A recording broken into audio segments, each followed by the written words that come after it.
C'est officiel, on aura un classico en finale de Super Coupe du Roi après la victoire du Barça face à l'Atlético.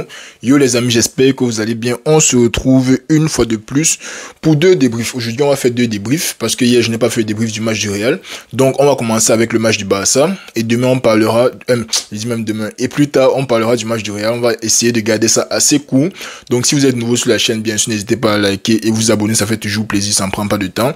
Et puis, on passe directement aux deux débriefs. Bon, le Barça qui s'impose à l'extérieur en demi-finale retour de la Super Coupe d'Espagne 1-0 face à l'Atlético. Honnêtement, vu les autres matchs qu'ils nous ont proposés cette saison, je m'attendais à un peu plus de spectacle, mais bon, je suppose que le résultat est mérité, vu le match, vu la physionomie du match. Un peu comme d'habitude, le Barça qui sort très fort, le Barça qui garde beaucoup le ballon. Tu as un Lamine Yamal virevoltant, tu as un Pedri qui garde bien le ballon, qui fait les bonnes passes. Tu as un Frenkie de Jong, je tenais à en parler assez tôt dans le débrief. Frenkie de Jong qui a un peu changé son jeu. Il est un peu plus vertical dans son jeu. Et je pense que c'est d'ailleurs pour ça que les gens comme Casado commençaient devant lui en début de saison. Parce que Frenkie de Jong manquait la verticalité là dans son jeu. Mais je pense que petit à petit, il est en train de trouver ses marques dans la formation d'Hansi Flick. Et c'est en train de mieux se passer pour lui. Frenkie de Jong, j'ai beaucoup aimé son match. Mais à la 7e minute, il y a eu une décision qui aurait pu impacter le match dès la 7e minute. Faute de Azpilicueta, si je me trompe pas, sur Rafinha. Est-ce qu'il y avait carton rouge? Est-ce qu'il n'y a pas carton rouge? Les questions se me font toujours rire. Honnêtement, si je dois être honnête avec mon cœur de madrilène et tout, je dirais oui. Il y avait bel et bien carton rouge sur la faute là. Maintenant, vu de la perspective de l'arbitre, ok, tu es en demi-finale retour, tu ne veux pas impacter le match aussitôt dans le match. Je ne veux pas dire que je comprends pourquoi il ne va pas donner un carton rouge sur le genre d'action là parce qu'il y avait bel et bien faute et ces cartons rouges every single day. On a vu la même chose avec Vinicius hier, on n'a pas donné le carton rouge. Mais je comprends en tant qu'arbitre que tu n'as pas envie d'avoir un si gros impact aussi tôt dans le match. Les équipes n'ont même pas encore eu le temps de se fill in comme on dit souvent en anglais. Et tu donnes un carton rouge, ça peut vraiment plomber la demi-finale et donner un avantage clair au Barça. Donc l'arbitre, il se dédouane bien là-bas. On va dire que le carton rouge est venu assez tôt. Bon, la faute est venue assez tôt pour ne pas affecter la suite du match.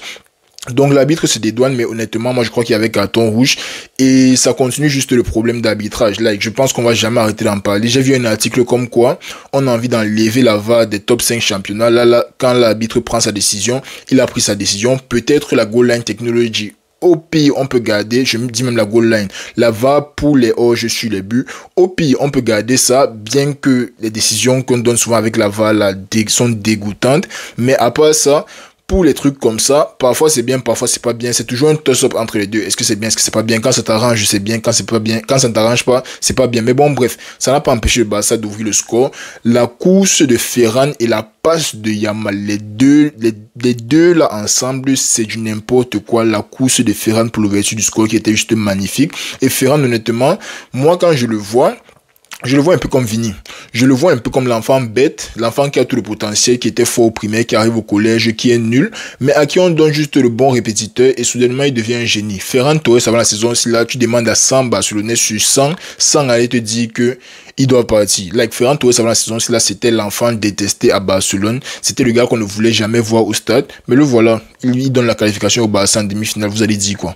Vous allez dire quoi?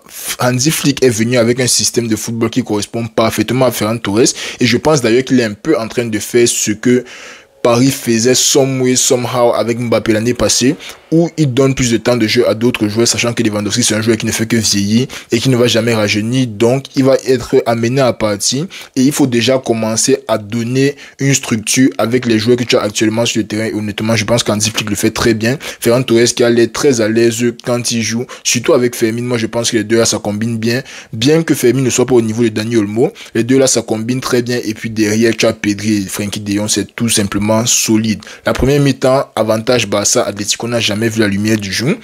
Mais en deuxième mi-temps, le Hansi Flick décide de ne plus jouer. Je ne sais pas quelle était sa tactique, je ne sais pas pourquoi. Il va enlever un de ses milieux, un de ses DC. Il a enlevé qui?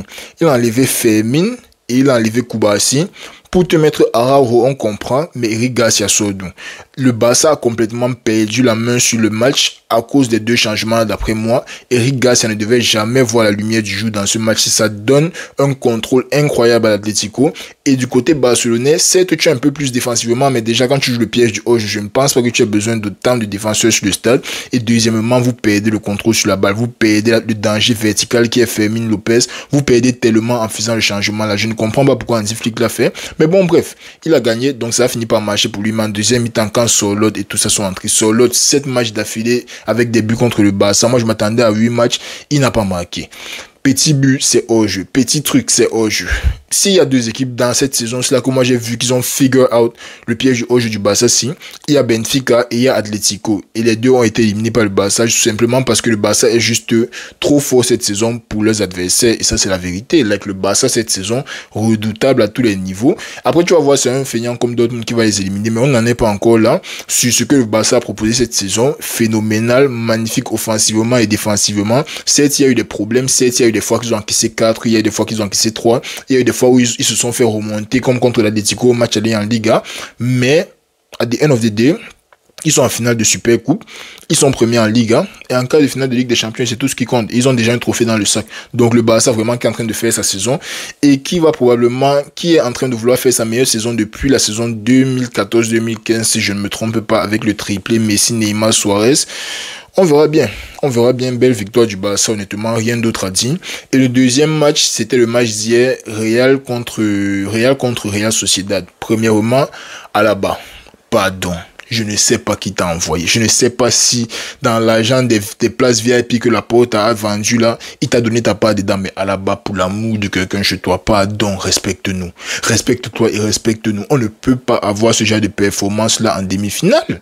On ne peut simplement pas avoir le genre de performance là en demi-finale. Ok, ton deuxième CSC, on a enlevé, on a donné à Oyarzabal, mais c'est à cause de toi que le ballon est entré dans nos gauches. Je suis désolé. L'Uni était plus proche du ballon que là où tu as envoyé le ballon. Là, initialement, l'Uni était sur le ballon. Toi, tu as envoyé le ballon deuxième poteau et tu as fait ça 2 fois. Et tu as fait ça 2 fois dans le match, mais respectons-nous, man. Mais respectons-nous à là-bas. Mais mis à part le truc de là-bas, magnifique match, honnêtement, Bobby. Hendrick, c'est le genre de joueur, s'il avait 1m80, il était titulaire déjà. On va pas se mentir, si Hendrick, avec son physique là, il avait une taille de peut-être seulement, disons seulement la taille de Vinicius, ou la taille de Mbappé, il était titulaire. Il n'y a pas, Hendrick c'est un buteur du pur jus. Donc quand on parle de buteur, Hendrick c'est du pur jus, c'est déplacement, façon il se comporte sur le stade, façon il garde le ballon, façon il bouge. Tu sens que le petit frère là est né pour être buteur. Son seul déficit dans la vie c'est la taille, et si Messi a pu le faire sans taille, Hendrick, on a foi en toi petit frère, tu vas y arriver, peut-être pas aujourd'hui. J'apprécie comment Ancelotti le fait entrer dans l'équipe progressivement. Il a encore peut-être 2 ans solides sur le banc, le temps qu'une aile se libère peut-être, et on essaie de trouver une formule qui va bien marcher avec Hendrick. Mais jusqu'ici, honnêtement, Hendrick magnifique. Hendrick, rien à redire. Vinicius, c'est un peu plus compliqué. Parfois, tu regardes le match, tu te demandes si Vinicius est un agent aussi du Barça. Vini, parfois, je regarde le match et je me dis que Vinicius n'a même plus envie de jouer avec nous. C'est incroyable. Parfois, je regarde le match et je me demande si Vinicius est même réellement si fort que ça. Parfois, hein.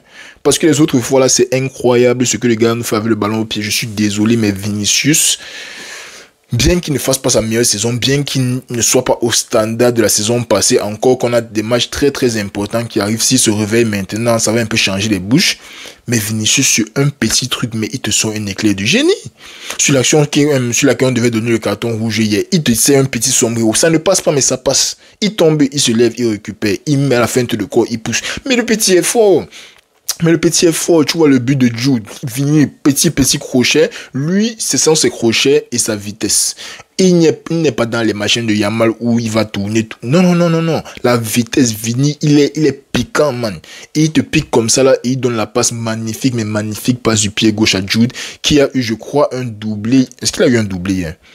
En tout cas, il a marqué hier, c'est le plus important. Honnêtement, le match du Real d'hier, qui m'a un peu déçu défensivement, on va pas se mentir, mais on a un peu l'habitude cette saison avec la défense. On sait surtout avec ce que Alaba a foutu hier là. Parce que honnêtement, le premier but encore, ok, ça passe toujours du côté de Vasquez.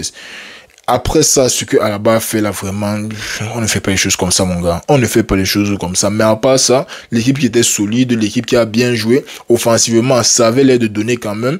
Jude et Mbappé, j'aime bien l'entente qui est entre Jude et Mbappé. Les deux savent comment se positionner. Ils ont des positionnements un peu complémentaires. Quand un est en 9, l'autre décroche. Quand l'autre est en 9, l'autre décroche. C'est beau à voir. Rodrigo de son côté, il fait toujours ce qu'il a fait. Défensivement, on a eu Kamavinga qui n'a probablement pas fait son meilleur match, mais c'est toujours rassurant d'avoir un joueur comme Kamavinga au stade pour le contrôle, pour les changements de côté, pour tout en fait. Kamavinga, c'est un joueur, il est bon.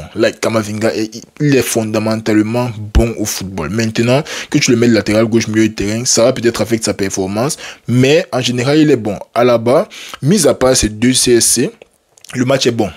Mais quand tu as deux CSC, ce ne sont pas les erreurs qui mènent aux frappes, ce sont les buts que toi tu as pris, tu as marqué dans tes goals. Donc je suis désolé, Alaba ne peut pas avoir fait un bon match dans mes yeux. Il ne peut pas avoir fait un bon match dans mes yeux. Par contre, Asensio qui colmatait quand même pas mal les brèches, il a fait ce qu'il a pu quand il pouvait. Mais quand tu as un partenaire qui te marque 2 buts dans tes goals, tu ne peux rien y faire, tu vas pas le tacler. Au milieu de terrain, Tchouaméni sur son match, mais Tchouaméni, ça c'est Tchouaméni Prime qu'on est en train de vouloir voir. Si Tchouaméni garde sa forme actuelle sur les 3-4 prochaines années, mais ça sera dangereux. Mais est-ce que vous voyez même ce que je vois sur le petit frère là? Mais Tchouaméni est fort, man. On ne le dit pas assez, mais Tchouaméni est extrêmement fort. Il est en train de back-up son prix.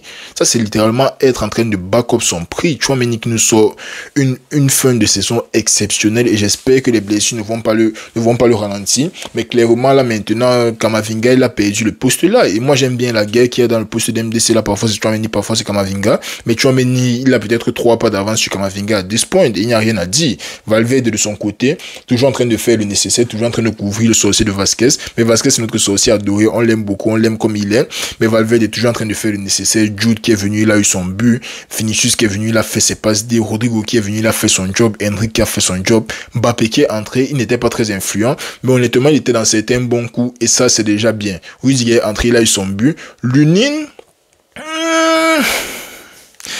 on va pas se mentir, c'est pas le Lunin de la saison passée, c'est pas du tout le Lunin de la saison passée, c'est compréhensible. Moins de temps de jeu, moins de forme, et puis tu te retrouves à faire certains matchs qui sont pourris parce qu'on te jette un peu ici là-bas. Le week-end ce n'était pas extraordinaire et hier non plus ce n'était pas extraordinaire, bien qu'il ait fait un très bel arrêt avant que Alaba ne vende de son but. Mais bon, quand tu encaisses 4 buts, on va jamais dire que tu as fait un match extraordinaire honnêtement, donc c'est pas bien grave. Finale Real Barça, on va probablement faire un avant-match, ça fait déjà 2 finales sur 3. Une en Ligue, une en Copa del Rey. Et pour la Ligue des Champions, honnêtement, j'espère que ça ne va pas arriver. D'autres, si vous pouvez nous éliminer le Barça, il n'y a aucun problème, les amis. C'était tout pour le débrief d'aujourd'hui. J'espère que ça n'a pas été très long. Pour les nouveaux, n'est-ce pas? Je dis même, n'est-ce pas? Pour les nouveaux, bien sûr, n'hésitez pas à liker et vous abonner comme d'habitude. Et le week-end, je vous promets que ce week-end, je serai là, je serai à l'heure. Il n'y a pas de problème pour ce week-end. On sera là, on se retrouve samedi pour le match du Real. Et probablement dimanche pour le match du Barça. Sauf s'il y a un choc en première ligue. On va voir, vous n'avez pas l'air d'aimer la première ligue ici. Prenez soin de vous les amis. On se dit à samedi. On est ensemble.